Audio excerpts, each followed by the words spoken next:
So Nick is here from CyclingWorks, I beg your pardon, which is a campaign organisation in London who have been particularly successful in building support for the cycle superhighways, the new East and West cycle superhighways in London, which have recently been approved by the Mayor and his board. This might be of particular interest to us where we're campaigning, especially on Milton Road, and we're probably looking to get involved businesses on the Business Park and Cowley Road and Science Park involved in pushing for cycle provision on there. So, welcome to Nick. Great. Thank you all very much for coming.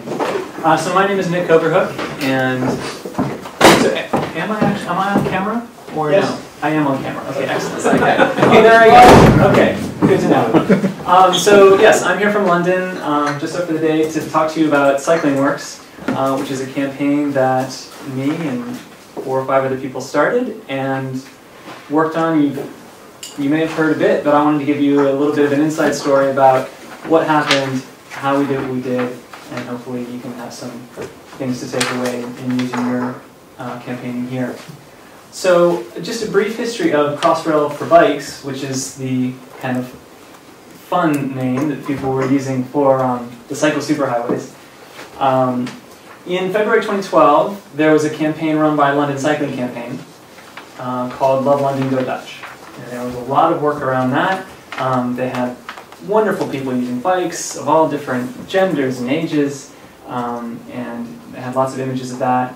This was about making sure that people could realize that bicycling was something they wanted to do too, and wouldn't it be great if they could? The next step was the big Space for Cycling, the big ride, calling for space for cycling. This was also done by the London Cycling Campaign. And then this was all a lead up to the mayoral election. And what ended up happening is they were able to get support from all the major parties so that no matter who got elected, the end result was going to be, at least in theory, that we'd actually have some space for cycling. Then it took 2 years, but TfL went away, they worked on the plans, they came back, and in September 2014, we had a consultation. So this is obviously going to look differently for every group, but the first thing you need to do is articulate a vision. Hopefully, sometimes this can be difficult because there are different people and very fractious can be, but you need to think big and hopefully you can find something that everyone can agree on enough. Then you need to show that there's popular support, and that way the politicians realize, oh, we need to get on the bandwagon. Okay, now we have political support. That's when you get the real thing that was the most important, I think, for us, which was the relevant authority needs to actually create plans. Because if you're sitting there going, well, what this junction needs, the engineers are not going to take that and do anything with it. The thing that was most important, I think, for our campaign was that we had actual plans that were definitely going to make people's lives better. And TfL was crucial in coming up with those. So then we had a consultation. So that's where our campaign started. And this was what TfL released, among a bunch of other images, on the 4th of September. The 3rd or 4th of September, I can't remember the actual date. I think it was the 3rd. Which was a step change, because this here had been, or is currently today, a car route. All of this is used by motor traffic. This is only 2 lanes, and that's a whole bunch of space for bicycles, segregation in time through the intersection. This is huge, and we definitely wanted this to happen. But while we were optimistic, this was tempered, because we knew that there were some businesses that weren't happy. Just even a week afterwards, a few of us got together at the Islington Cyclists meeting, which is the group that is the branch of the LCC, London Cycling Campaign, in Islington. And we talked about it at the meeting because it was the most important cycling news that had happened that week. But afterwards at the pub, we really started to get, not concerned, but we realized that there was something that needed doing. We knew that some businesses weren't happy, that already started grumbling about it, and we knew that we wanted to get as much of what TfL had articulated done as possible. So we didn't think there was a real concern about the thing not being completed, because the mayor had put so much effort into it. And so to say that, oh, actually we're going to cancel it, would look like a capitulation and it would look like he had failed, and that wasn't going to happen.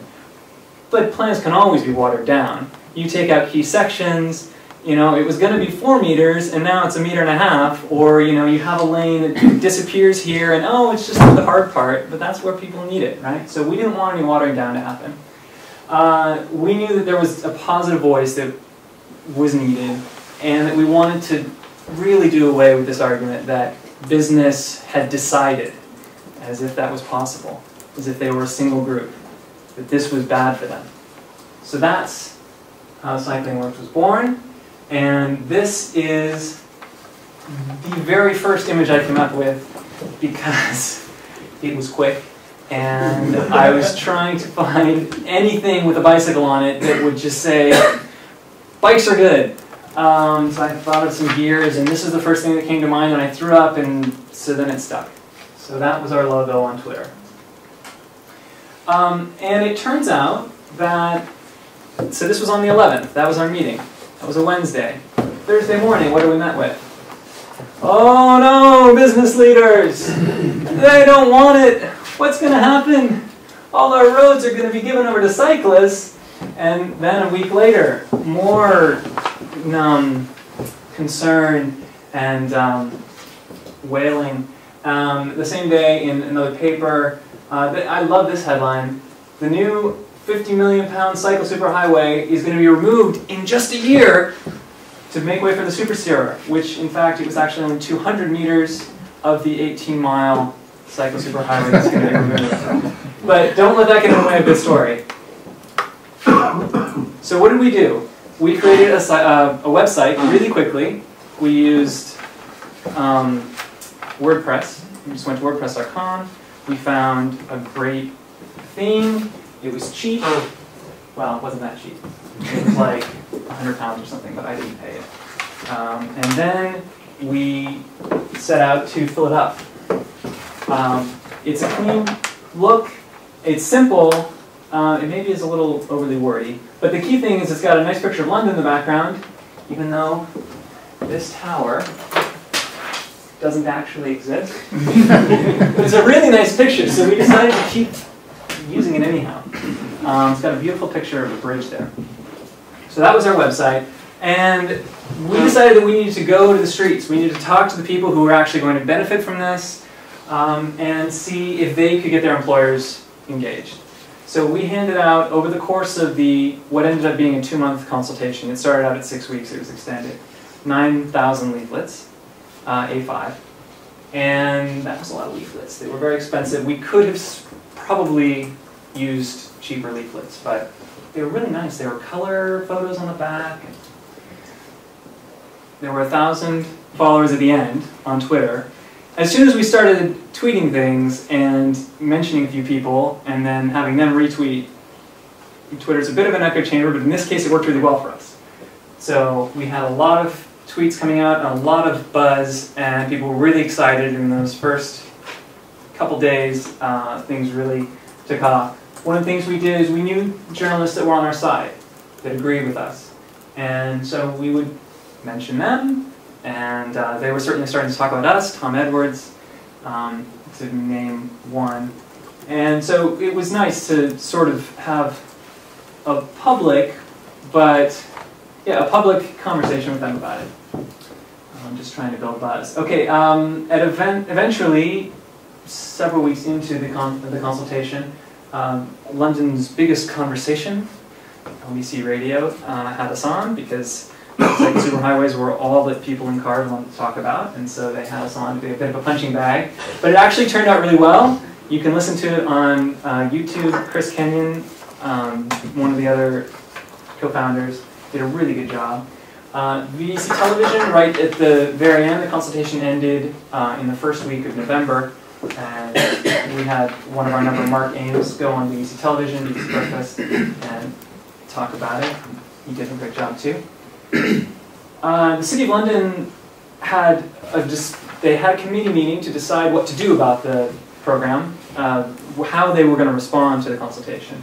And at this meeting, we sent out briefing notes. So this was one of the ways that what we sent to them was, oh, we have these businesses, they love it.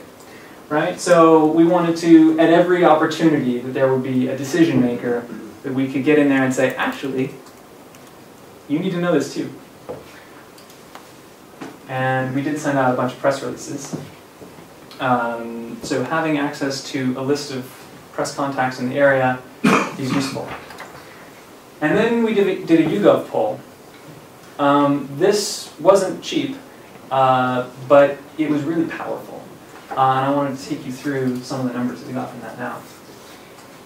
How many times per week do you drive in central London? Nobody drives in central London, it turns out, except caddies. They're the 3%. 22% once a week. So 93% never drive in central London. And so, as you might expect, they support the cycle superhighways. They think it's a good idea. 64% in favor, and some people were strongly opposed. Fewer. And then the key question, it's going to slow things down. There will be changes to the roads. Do you still support it? Yes, they still supported it, 51%. So after that came out, the poll, which we commissioned, we paid for, it was like something like £1,000. Don't quote me on that number, but it was not a cheap poll.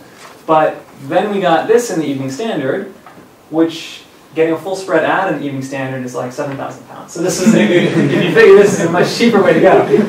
Overwhelming support for giving up more road space to cyclists with that beautiful image of Blackfriars. That was the 17th of October, right after we... Is that actually the front page, or is that inside? No, I don't think it was the front page. Oh, what?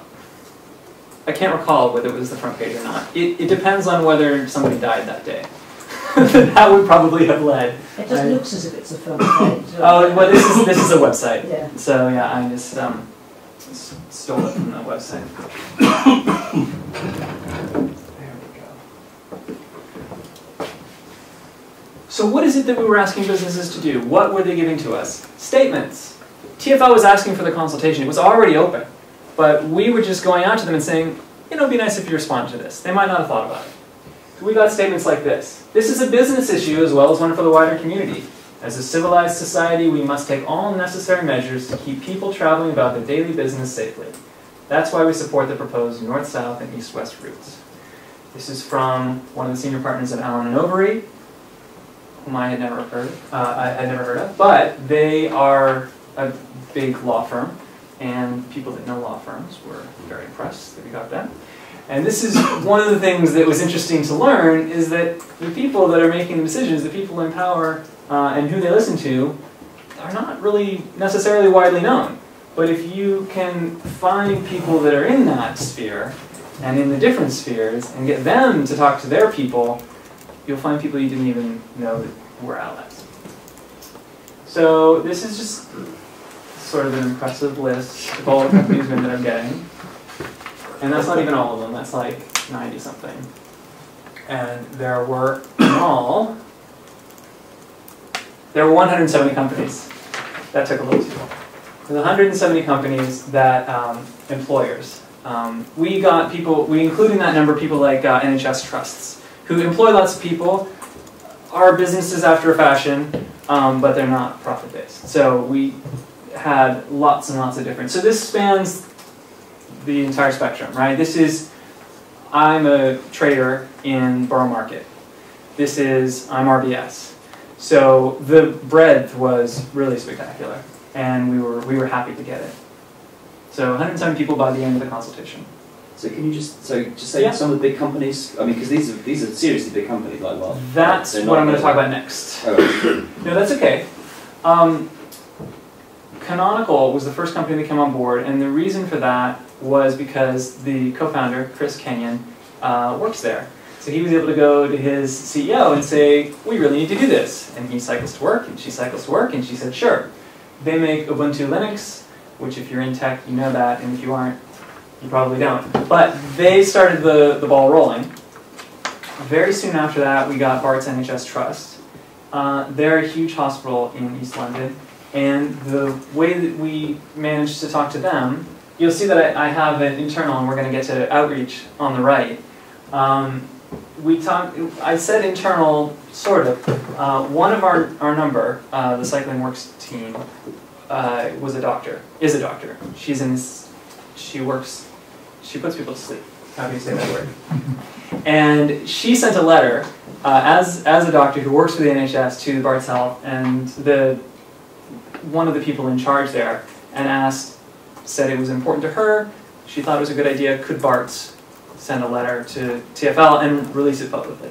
And they said yes. They actually had people, unfortunately, who had been killed, who were employees there. So that was how they were eager to get on board. Euromoney Institutional Investor is a FTSE 100 company that I had never heard of, but they're a big deal in publishing for a specific subset of the financial market, and one of our group worked for them, Danny, who is Cyclists in the City on Twitter. And then Microsoft came later on, and that happened with me shepherding the letter through and asking people and nagging them for being very polite, very persistent for 7 weeks. And finally, in the end, I was very pleased to get our UK CEO to send a letter. So those were the people that we had some inside connection with. But there were only 5 of us, and that wasn't enough. So how else do we do this? Deloitte, we found somebody within the first 2 days of leafleting. If you imagine that this cross is the north-south and the east-west cycle superhighways, Deloitte are right here, right at the center. So they had thousands of people commuting by bike, and we talked to one of them, who turned out to be a senior vice president, and he was like, oh, I think we're working on this. Yeah, this is a great idea. And so we stayed in touch, and the end result was he got whoever needed to say, yes, this is a good idea, and release it on Deloitte letterhead. It may have happened without us. It's entirely possible, because they are right in the center. But we like to think that we made sure it happened, right? Cemex is a company that makes cement, and they deliver it all over London. So they have the huge lorries, and it turns out that they're very interested in not killing people, which is great. You know, we're on board with that. And Cemex, we tweeted to them, and we said, hey, would you like to be part of our cycle campaign? And they said, sure, this sounds good. You know, talk to us offline. And so that was one way that we found was successful and somewhat surprising. But we were super happy to have them on board. And they retweeted us several times. They were very eager to be seen supporting it. Argent came, honestly, out of the blue. They might have received a leaflet. We're not entirely sure. But they are a large property firm, and they're managing the King's Cross development. That's at the north end of the north-south cycle superhighway, and so it made sense that they would be on board with us. And so we were, but I wanted to kind of go through different ways that we got these names. We're not quite sure about them. We were raising awareness, we were sending out letters, we were building buzz, and Argent came along. And Coca-Cola was, I put on here because it was kind of an interesting case. I saw an article on the web which had a name in it. He was involved in cycling at Coca-Cola. And I said, that sounds like somebody that I should contact. And I did. And he said, oh, sure, that sounds like a good idea. Maybe we should do that. And then didn't really do anything with it, didn't get back to me. And then Coca-Cola sent us a letter from somebody else later. So, I mean, you do everything that you can. What is the phrase? Something about half of advertising is wasted. It would be great to know which half. That's exactly what happened here. You just tell everyone you can, and some people will get excited about it and be the ones that actually push their companies to come forward. So lots and lots of people responded. Some people didn't. You can't actually see that. That says coffee.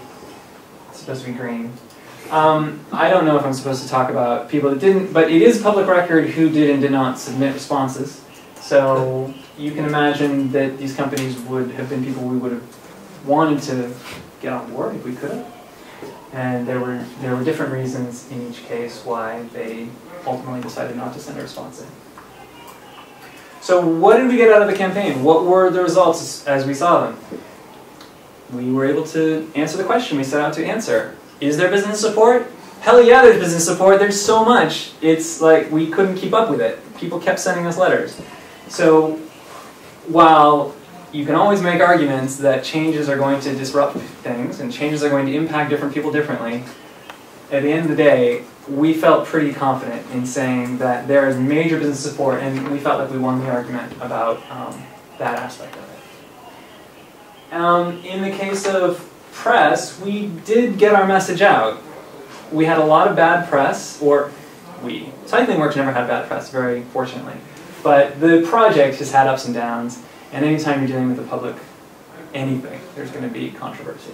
So, I mean, we were created somewhat in response to the negative ads, or the negative press announcements, and we wanted to counter that. So with the poll and with the line items and sentences that were included in articles once we'd started publishing our results, or the letters that we'd received, we felt like we were able to help the press that wanted to tell our story tell it more fully. And we got a seat at the table. Interestingly, once the consultation was over, like less than a month afterwards, a couple weeks afterwards, CyclingWorks got sent a letter saying, oh, TFL is going to be going over some changes that we're planning to make in light of the consultation. Would you like to be there? So we went, and I wasn't there, but Chris went, the guy who went on LBC, Chris Kenyon. So there was the taxi people there, and there was Travel Watch, who are mostly a bus user group, and there were TFL engineers, and there were the lorry people, and so they kind of wanted to hash out what they were going to do, and TFL were like, these were our plans, and these are how we're going to change them, and we were able to say, we think you should keep them mostly as they are. So we were really pleased to have that opportunity, to really be recognized as these people actually have something to say and are important. There was also a debate about the cycle superhighways, which we were on, and Andrew Gilligan, the cycle czar of Boris Johnson, was there, and we did a good job at that one too. Chris speaks very well in public. So briefly, what are the keys to our success? You need plans worth fighting for, and that's tough because it's not under your control.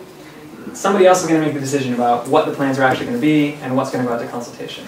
But the earlier you can get involved in the process, the better.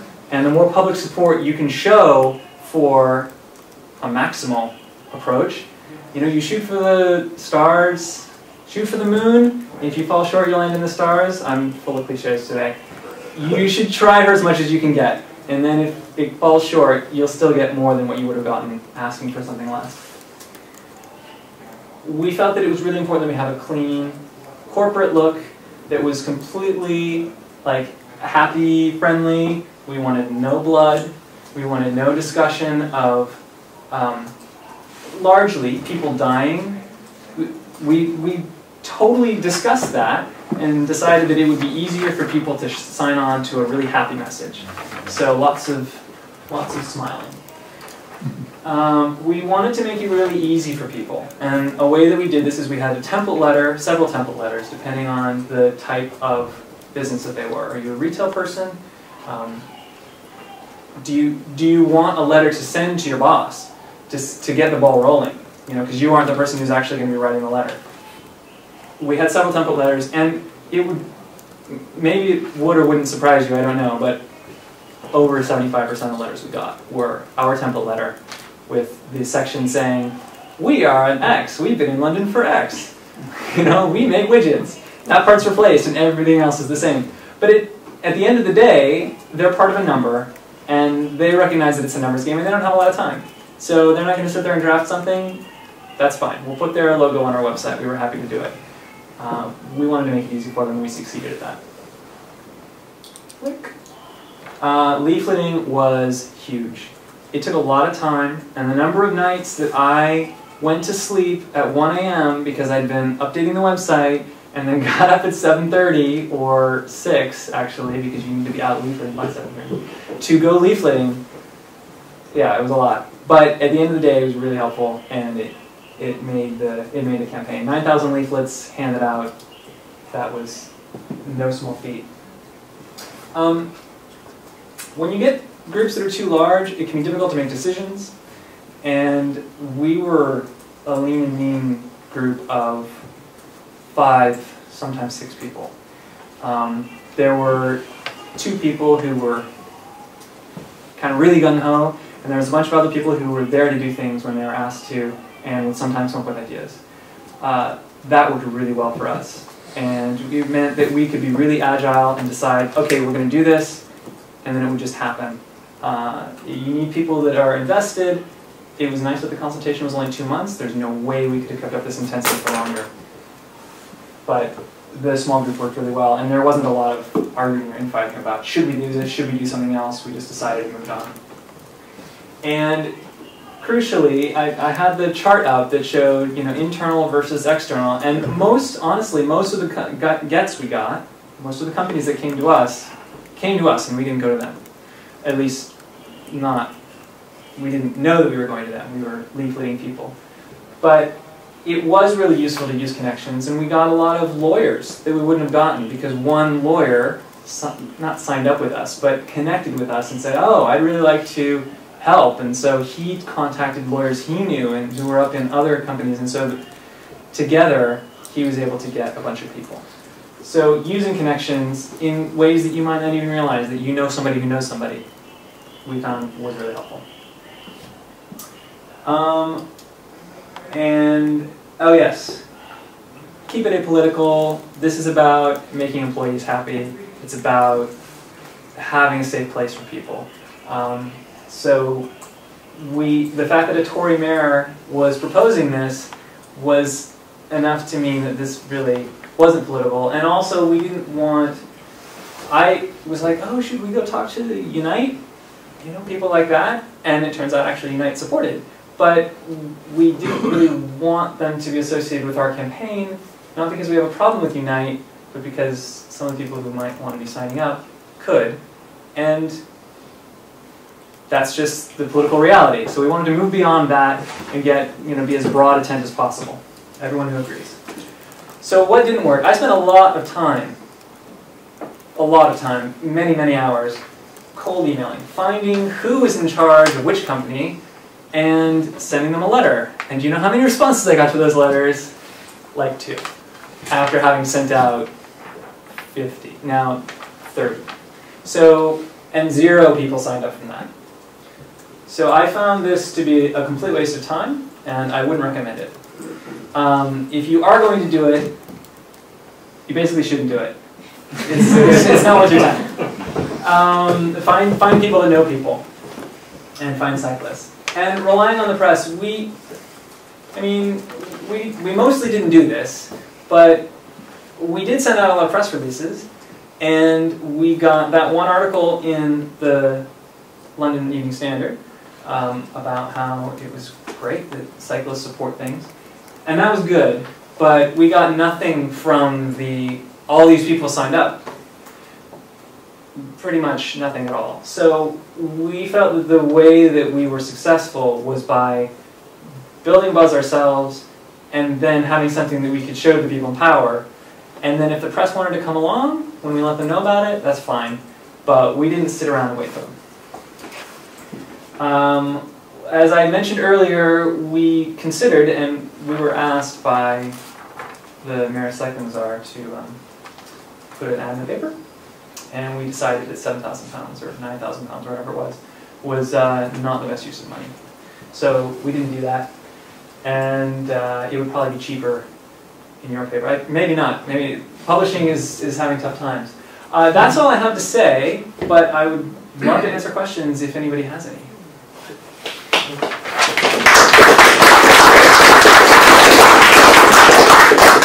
Yes?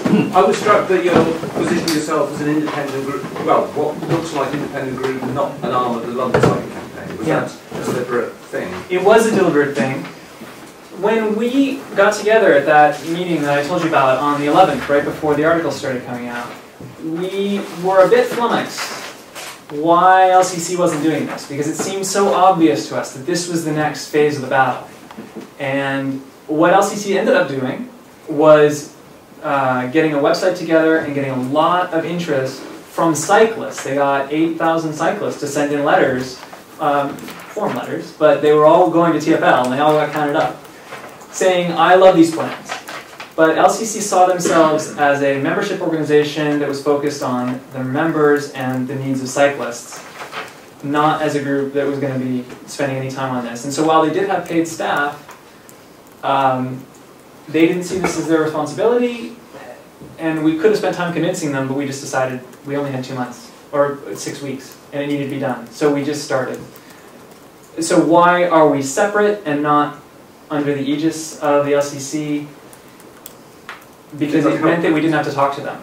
Not that we didn't want to coordinate with them, just that if we didn't have to have any relationship with them, it just made it easier to begin. Did it make it, sorry, this is follow-up. Did it make it easy to sign up businesses to be sort of portraying itself as an independent organisation? Well, I don't know independent, but a business organisation. We explicitly decided that we didn't want to have a long-term focus.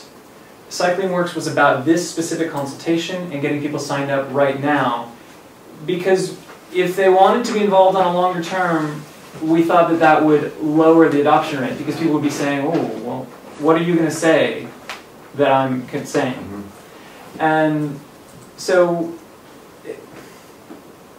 to a large extent, we didn't really think about being connected to LCC, except in the part that I've already said.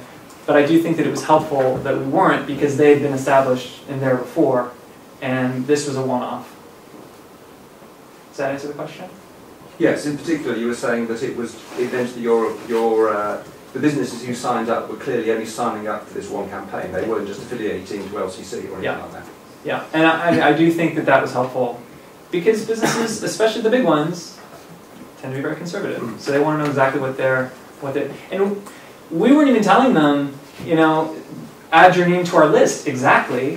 We were telling them, please send in a consultation response. This is a TFL thing. So if they wanted to, I mean, I'm sure there were companies that heard about it from us and then didn't tell us that they sent in a consultation because they didn't want it to be public in our, and that was fine.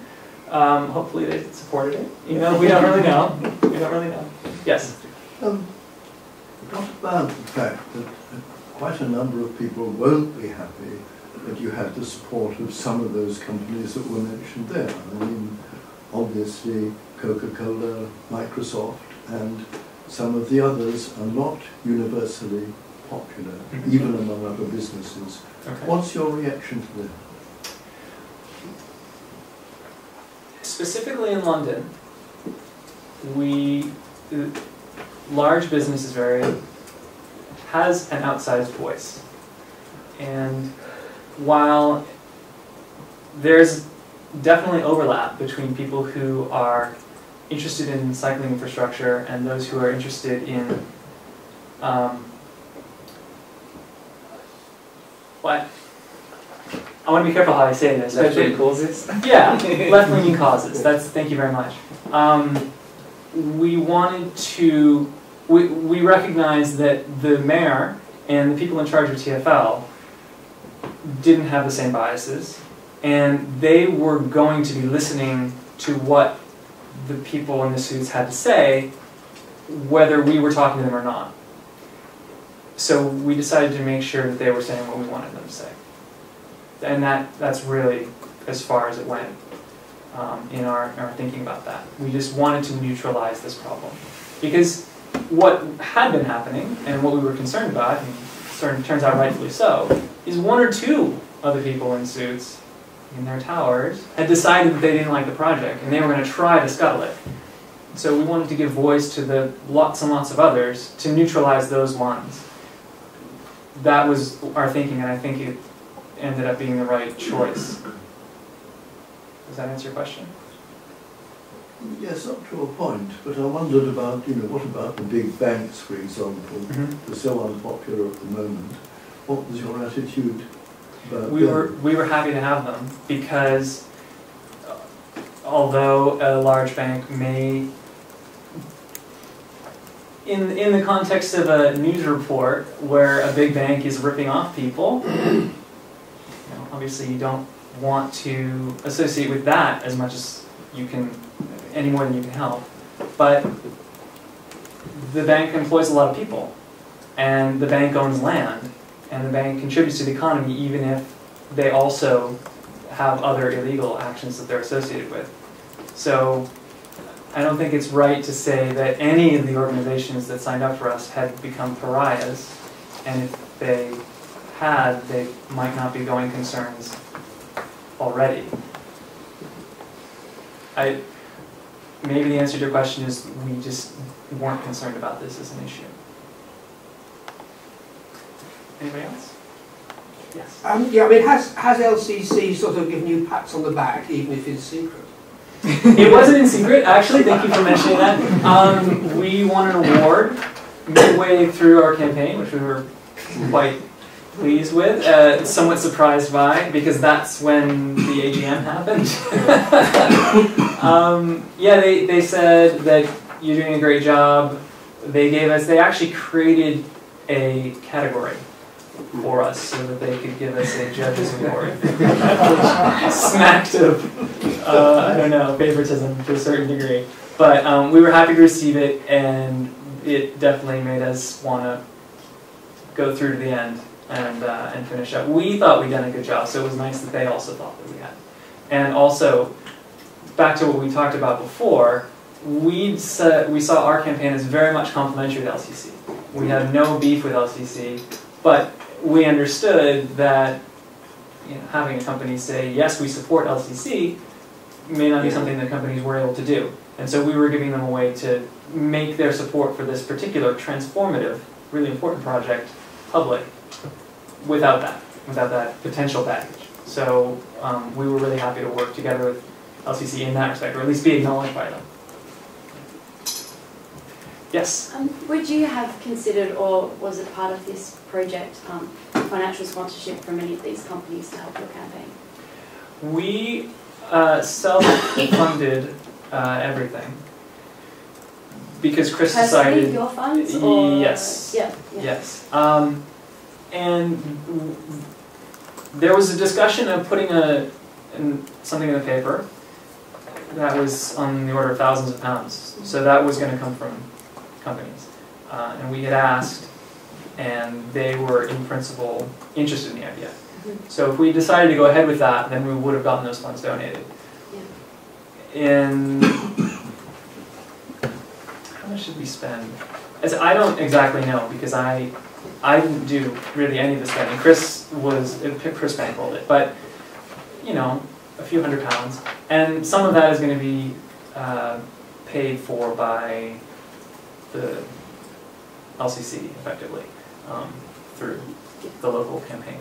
But other parts of it are just him deciding this needs to be done. It needs to be done right now, so I'm going to pay for it.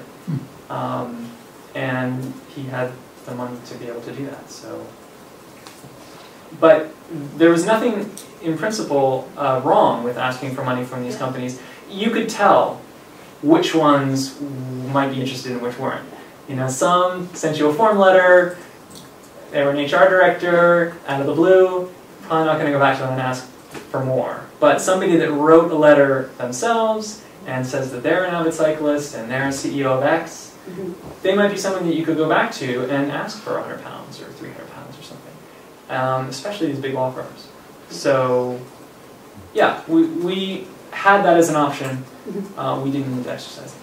Yeah. And do you think that, although this was a short-term tactical project, you've now got those networks, you've got the branding and so on, do you see this as potentially becoming something more long-term down the track?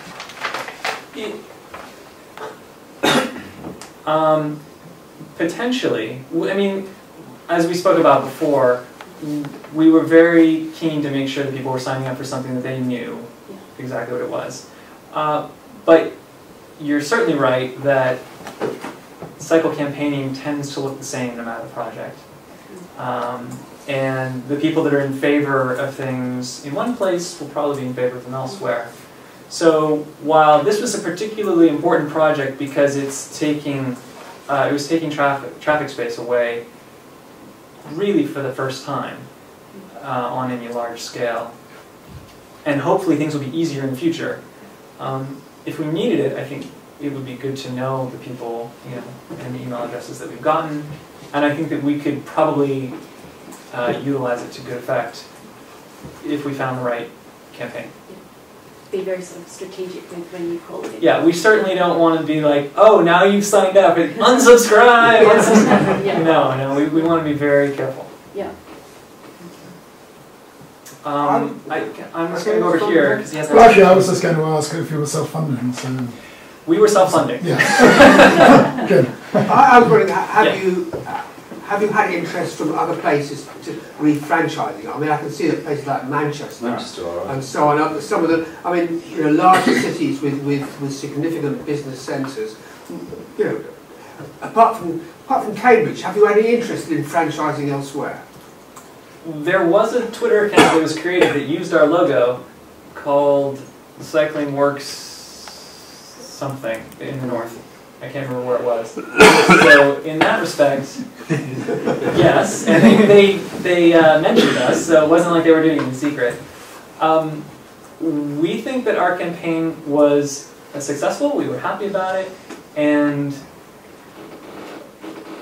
we would certainly like our techniques to be used elsewhere. We haven't given serious thought to franchising, not because we haven't wanted to, mostly because it hasn't been proposed to us formally. We could think about it. So do you see yourself as a mentor in some way to other organisations? It feels strange to be a mentor in as much as I don't feel I knew what I was doing when I started this. But you're obviously successful at it. But we were successful, thankfully, and so I'm really happy to come here and give a presentation about it. And yeah, if people have questions, we're happy to respond to those. Yeah, I would say that a mentor role is a position that we're happy to see ourselves in now. Yeah. And understanding that we're going to continue to push for the best in the east, west, and north-south cycling superhighways in London, of course. That's our primary focus. Martin? Yeah, well, thank you for your presentation. Well done. I mean, and I say, I mean, I was sort of following this going on during the whole 2 months, and every day I sort of woke up, looked at my phone, and there were sort of 4 or 5 major companies, you know, big law firms. Yeah. You know, it was incredible the rate they were coming in, and it's fantastic. The sort of big, the big kind of anti. Business, of course, was Canary Wharf, and anyone who's been following this will know there was, to some extent, a campaign against, campaign which Canary Wharf were trying, you know, sort of letter writing, potentially rather underhand, some people were saying. To what extent did your campaign modify what Canary Wharf was saying? In that, you know, Canary Wharf presumably started off thinking, you know, we are the business community, we represent what they say, and you guys came along and said, well, actually, hang on, you're not. You know, there's all these other businesses which are really positive about it. So did they find them, they had to kind of modify what they were saying, or how did it kind of affect how did it put them in context? Yeah, well, we thought that it did change what they were saying. They added nuance to their business hates this plan billboard. And so what they started saying instead was that, oh, but the businesses on the ground are really going to be affected by this. Meaning the people that use the roads to deliver things, and the businesses, I guess, that are along the routes. The lorry companies were the natural allies in that, and the taxi drivers, of course. So, I mean, they aren't wrong that those groups were not disposed to this plan. Well, they're not well disposed to the plan. But at the same time, it was a significant walk back from where they had started. And it's impossible to know if their calculus involved us, but it does seem likely that they started out with what they thought they could get away with, and they discovered that they couldn't, and so they backed it off. I mean, why would Canary Wharf care about lorry companies on the route? I mean, doesn't that kind of almost undermine their case if they're sort of jumping on effectively someone else's? I mean, why don't they care? Does other deliveries to Canary Wharf? No, it's sort of. I don't want to be. There were lots of theories, and I don't want to talk about conspiracies. Sure. So that I want to say that at first, but it does make sense to me that one of Canary Wharf's key, not objectives, but their selling points, is that it's just like being in the city. And to them, and the people that are making the decision to be in Canary Wharf is not the people working there, it's the people at the top. And our understanding is that Canary Wharf was very eager to maintain the speed of getting between Canary Wharf and Westminster and up. They saw this plan as being problematic because it took lanes away from embankment. Right. And so the lorry companies had their own reasons, the taxi drivers had their own reasons, but they all could agree on this particular issue.